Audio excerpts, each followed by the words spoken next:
Chapter 15. Chapter 15 is where we picked up a while ago. We were talking.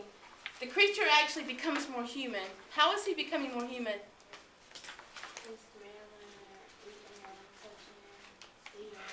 Well, according to this novel, he becomes more human because he's able to do what?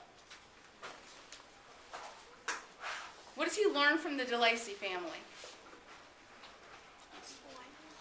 Language. Okay, when you can communicate, apparently you're human. When you can learn, apparently you're human. Up until that point, people don't look at you that way. I don't know if you've ever heard stories about feral children who've been found out in the woods, raised by animals or whatever, who can't communicate. They're not seen really as human beings because they cannot communicate. When you get to Pygmalion this week, you're going to see that because Eliza does not communicate as an educated person, she's treated as less than human by the people around her. And you'll see that as you get into Pygmalion. But the creature begins to realize that he was made with no love. He was made as part of an experiment. You know, imagine that you found out that you're here because of an experiment. Because your parents were doing an experiment just to see what would happen. Sometimes you'll hear victims of rape will find out that they were conceived from rape, and it has a devastating impact on their life. Why? Because it wasn't on purpose and it wasn't out of love. You can handle a lot of stuff if you know that you were conceived in love. Can't you? And you know, here's what I always tell people. It doesn't matter what the human being's purpose was in planning you. You know, people say, I was an accident. No, you weren't. Nobody was an accident. There's no such thing. You were planned. You might not have been planned by your parents, but God planned you. And He did it out of love. So if you can remember that, then you're going to be good to go no matter what. There's an extreme rejection here. When he is rejected by the DeLacys. Now notice that the old man doesn't reject him. Why? He can't see him. And we understand now that his rejection doesn't come from who he is on the inside. It comes from who he is on the outside. There's a lot of people who get rejected because of the way they look. True? A lot of people are suffering the way this creature suffers. Lonely, heartbroken, because people can't get past the outside. And they can't get past the outside. He's actually driven off into the woods, and he's sad. It's a very sad scene. But the irony of it is he's never been more educated, more learned, more civilized than at that moment that he actually approaches DeLacy. And yet, he's rejected. Which tells us that no matter what he does, what? He's going to be rejected. That's exactly right. In chapter 16, he goes out into the woods, he comes back, and he's thinking, okay, and I love this because he's so hopeful. And he says, okay, I didn't give him a chance. I didn't give him a chance to know who I am. I'm going to give him a chance. I'm going to go back, and I'm going to do things a little differently, and then they'll love me. And when he gets back, what does he find? What's happened to the cottage and the cottagers? Where are the DeLacys?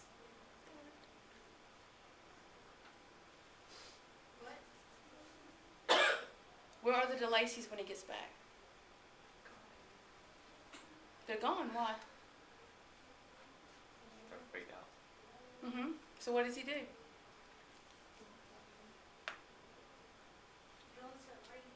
And does what? This is in chapter 16. How do you not know what's going on?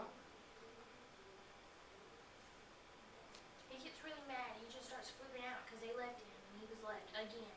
So he just starts scaring people. He burns the cottage down, doesn't he? I mean, that's a pretty big thing that happens. He sets fire to it. And when he sets fire to it, what he does is unleashes the anger that's inside of him. All that stuff that's been boiling, that he's been kind of holding down for the sake of these people, is now flowing out. And he declares vengeance basically on all human beings because of what has happened to him. Now his logical target should be who? His creator. But that's not how it happens. And that's why we have a difficult time with the creature. Because who does he seek out? Who does he end up killing in this chapter? Everybody but who did it. Well, specifically, William, Justine. who was a child. William's a child. And that comes about how? Does he go looking for William? No. No, he was the first one he came upon, and he told him who his daddy was. And it just so happened that he ran into William in the woods. And he's thinking, oh, this is a little kid. A little kid hasn't formed a prejudice yet, and therefore what? He can be my friend, and I can raise him, and I can take care of him. But what he finds out is, He's seen Victor, so he kills him. well, and he also finds out, because doesn't the little boy call him a demon? Or a devil? Something like that? He realizes, oh, you're just like the rest of them. And so he puts his hands around his throat. And one of the questions is that people always ask, did he mean to do it? And the answer is yes. Because when he finishes, he rejoices. If you look at that passage, he rejoiced when he realized that this little boy was dead. But not so much because the little boy was dead, but because of what? He releases it. Who's it going to hurt? Who's he trying to hurt? Victor. And he realizes this is going to hurt Victor. And in that way, he's going to have some of his vengeance. But the problem is that he chooses his victims based on some irrationality when he needs to be going after the source. So he's killing innocent people is what he's doing. And we have a problem with that. Because we can kind of understand him going after Victor and killing Victor. But it's difficult to understand him killing a child. Right? And in fact, it's so ironic because he's just saved a child, hasn't he? Didn't he just save a child and got shot in the process? Okay. And so here we have this human need for companionship because his goal that he wants from Victor is what? A mate. He says, I want a mate. I want somebody who's like me. And you're going to make her for me. And if you make her for me, I'll leave you alone forever.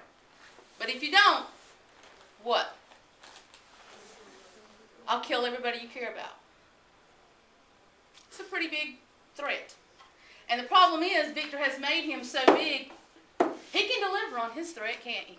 I mean, he's 7 feet tall and a big old joker. He can deliver. How is the monster so big? Like, I thought people were like smaller back in. Well, because if you choose the parts, then you're going to, and he's chosen the best parts. So he's going to choose the biggest, longest torso, and the longest, strongest legs, and the longest, strongest arms.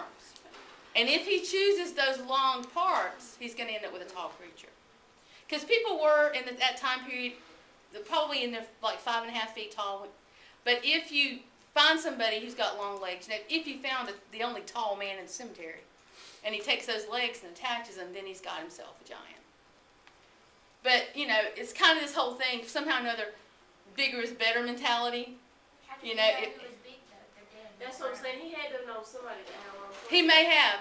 I mean, you got to think. Remember, he was a student, and they were using cadavers, and they were in the college he was at. So he would have seen a lot of dead bodies. I mean, you had sickness that was going on. You had people who died in the hospitals, and in their bodies were donated to the college because there was no relative to take care of them, and all this kind of stuff. So we don't really know how he chose. We just know he chose the best parts that he could find. In chapter 17, Frankenstein, or Victor, returns as the narrator, and he's convinced by the creature's reasoning. The creature keeps saying things to him like, you my creator. He's very indulgent to Victor. He says, I would never harm you. I'm begging of you, my creator. And Victor is kind of sucked in by that. And he makes a decision to agree to build this mate. He begs Victor, please help me not to hate. I don't want to hate people. I need this. Help me banish evil from my body. And Victor can kind of, there's probably a part of Victor that's feeling really, really guilty. And he's thinking, I'm going to do this because it's my fault. We don't see that part of him. But there's something that convinces him to do this. Because here's the thing we need to understand that's so hard for us in this novel. Even Satan, Lucifer, was loved by his creator. God loved Lucifer. Okay? He loved him. Lucifer chose to rebel against God. The creature hasn't chosen to rebel against Frankenstein, has he? He didn't make that choice. He wasn't given an option. Any rebellion that's coming from him now has been kind of forced upon him, I guess. But he didn't choose. Victor didn't love him. He didn't want him to do well, and the creature rebelled and said, no, I'm not going to do that. That never happened. I mean, if the devil can get some love, and the creature can, and you can't get no love, something's wrong.